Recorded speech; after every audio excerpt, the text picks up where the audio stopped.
There is something more dangerous than conscious evil, something more destructive than deliberate hatred. It is stupidity, but not the kind you are thinking of. Dietrich Bonhoeffer, a German theologian who faced Nazism with his own life, wrote one of the most disturbing analyses of the nature of human stupidity from prison. For him, the problem is not just ignorance, but the deliberate refusal to think, the transformation of the mind into a herd, and of the individual into a reflection of the masses. You've probably argued with someone and had the strange feeling that you were talking to a wall. You've seen intelligent people repeat absurdities with conviction. You've felt anger, helplessness, and even fear. The truth is harsh. Stupidity is a social force, and it grows like a virus, silent, convenient, contagious. Today, we're going to explore the most pressing idea of our time: why stupidity is so dangerous, and why this may be the last video you'll ever need on the subject. It's hard to admit, but I've been stupid. And maybe, if I'm honest with myself, I still am at times. I'm not talking about the caricature of an ignorant or uneducated person. The stupidity I'm talking about is different, much more dangerous, much more common. It's the stupidity that hides behind ready-made opinions, that disguises itself as conviction, that feeds on the fear of thinking for oneself. It's the stupidity that made me repeat ideas I heard without ever reflecting on them, that made me feel angry when someone disagreed, not because they were wrong, but because it forced me to face my doubts. And for a while, I confess, it was comfortable not to think. It was easier to go with the flow, to be part of the group, to be accepted. I told myself I was informed, that I had arguments, but deep down, I was just obeying. Bonhoeffer wrote that stupidity is more dangerous than evil, because while evil can be confronted, understood, contained, stupidity refuses to be touched by reason. The stupid are not just people who make mistakes. They are people who don't want to get it right. And when I look back, I realize how many times I was that person. How many times I failed to question so as not to confront. How many times I chose silence so as not to upset anyone. How many times I repeated phrases just because they sounded intelligent, even without really understanding what they meant. It's a kind of cowardice, a silent surrender of one's own autonomy. And the most disturbing thing is realizing that this wasn't just in the past. This tendency still lives in me. Even today, I find myself wanting to believe in easy explanations, wanting to align myself with the majority, wanting to avoid the discomfort of being the only one to say, "That doesn't make sense." Stupidity is sneaky. It doesn't need to shout. All we have to do is stop thinking. And that's why this video starts here, not pointing the finger outward, but turning our gaze inward. Because true transformation doesn't begin when we call others stupid. It begins when we have the courage to recognize where stupidity still lives within us. Bonhoeffer didn't write to impress, he wrote to warn. In his letters from prison, he did not describe stupidity as a simple deficit of intelligence, but as a state of inner surrender, a failure of autonomy, a surrender of consciousness in exchange for psychological relief. And that surrender is tempting. Thinking is a lonely act, an uncomfortable exercise that requires confrontation with doubt, with error, with one's own fragility. Obedience is simpler. Just repeat, just agree, just follow the herd. And so stupidity becomes comfortable. It relieves the anguish of deciding. It avoids the burden of responsibility. It protects the ego from the risk of being wrong. That is why, according to Bonhoeffer, stupidity grows mainly in times of social instability. When people are afraid, when they feel powerless, when reality seems to be spiraling out of control, The impulse is not to question. It is to cling to any certainty that offers security, even if it's a lie, even if it costs them their freedom. The human mind has a natural tendency toward cognitive economy. Making decisions is exhausting. Questioning everything, every day, is unsustainable. And that's where mental shortcuts, slogans, and charismatic leaders who think for you come in. They don't ask for reflection, they ask for loyalty. And many give in, not out of bad faith, but out of exhaustion. How many times have you heard someone say, "I just follow orders"? How many times has someone shared absurd information, but with such conviction that questioning it seemed pointless? How many times have you yourself preferred not to think too much, just to avoid complicating your life? Stupidity is seductive because it comes packaged in certainties, and certainties provide comfort. But, as Bonhoeffer warned, this comfort is illusory. It's like sleeping in a burning house because your pillow is soft. In the long run, this renunciation of thought transforms entire societies into environments where absurdity is normalized, where criticism becomes offense, where silence becomes virtue. Thinking is hard work, obeying brings peace, but it is a peace made of anesthesia, a peace that comes at a high price, the abandonment of one's own conscience. There's a dangerous point in any society where stupidity ceases to be an individual flaw and becomes a collective norm. That is when independent thinking begins to be seen as a threat, and repeating empty phrases becomes proof of loyalty. Bonhoeffer observed this clearly as Germany collapsed under the weight of Nazism.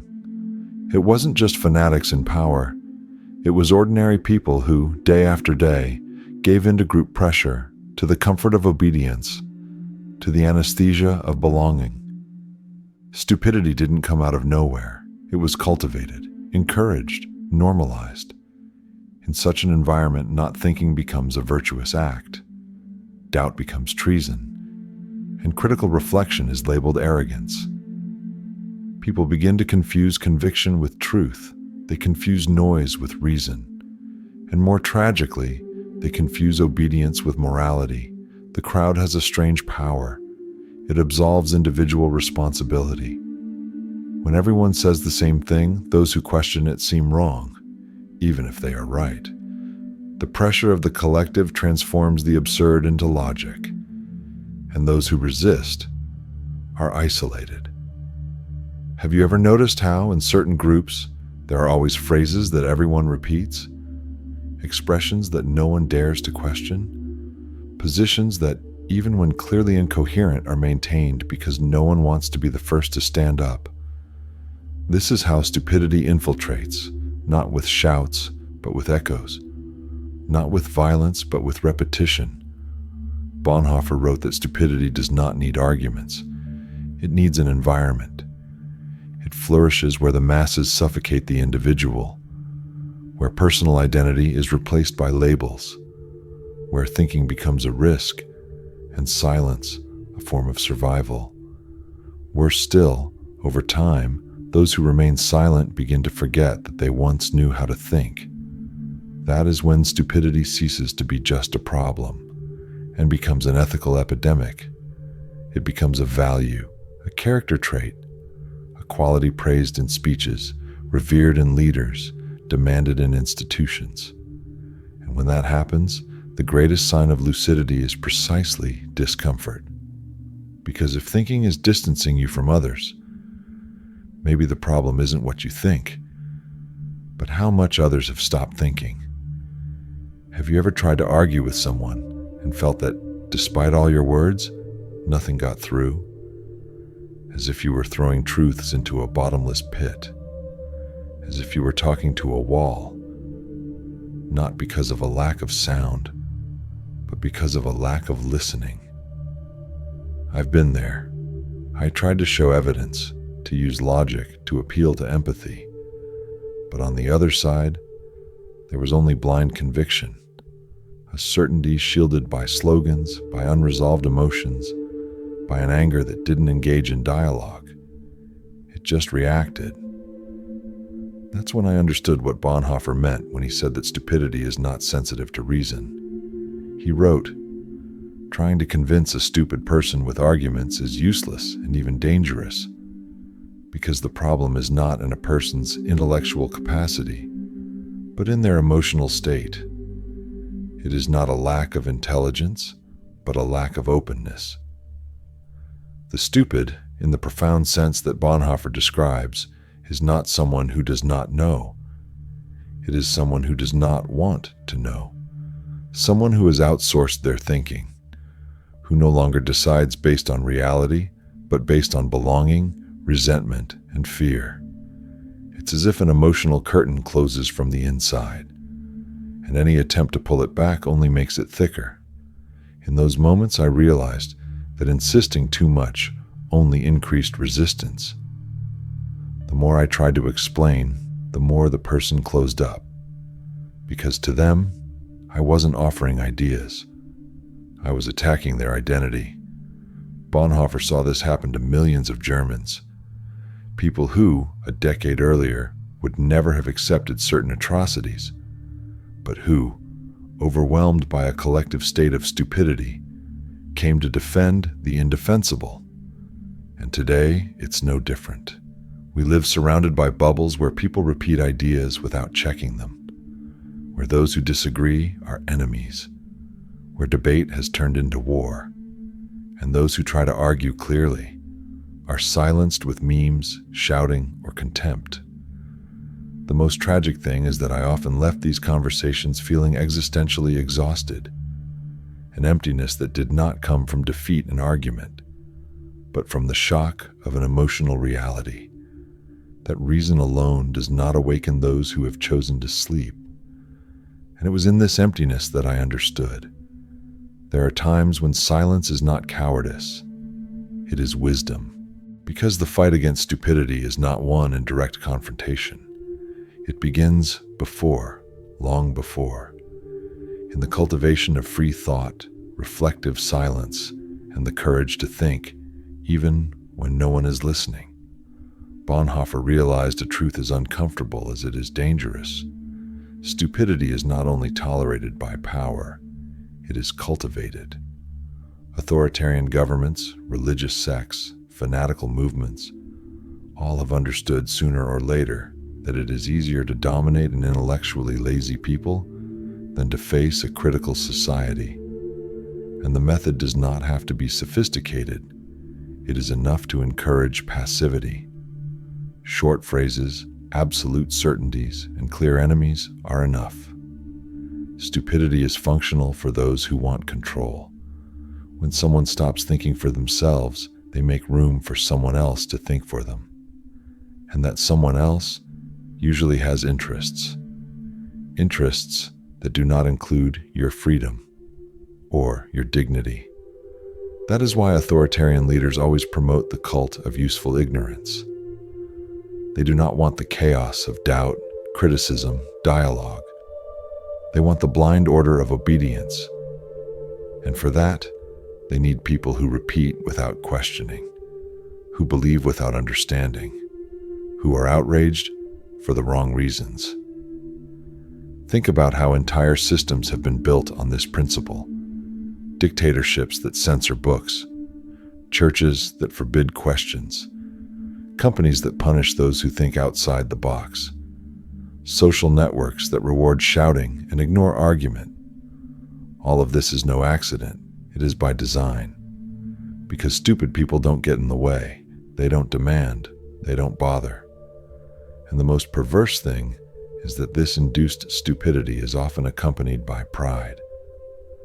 People begin to take pride in their simplicity, in their unshakable faith, in their courage to speak the truth, even if that truth is absurd. Bonhoeffer understood that this is not just about external domination, but about unconscious cooperation.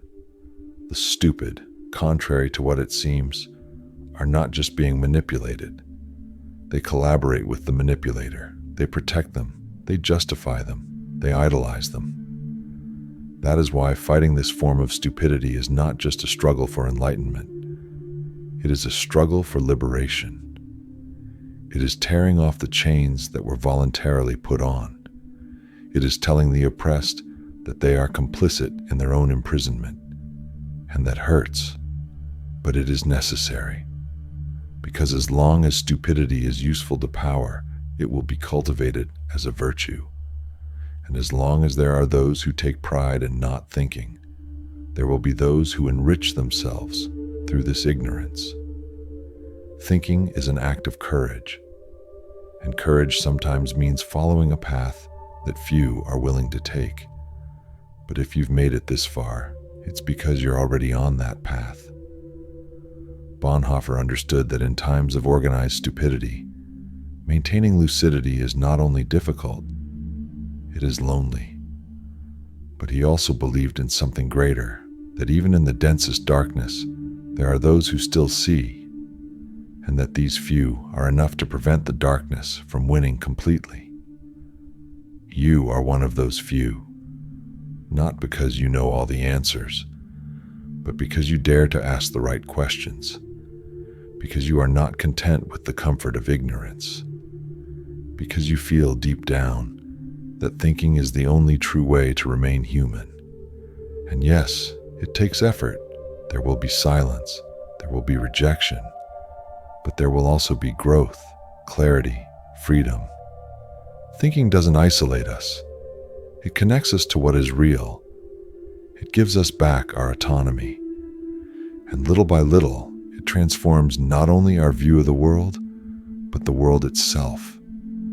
So if this content made sense to you, like this video, comment, and subscribe to the channel.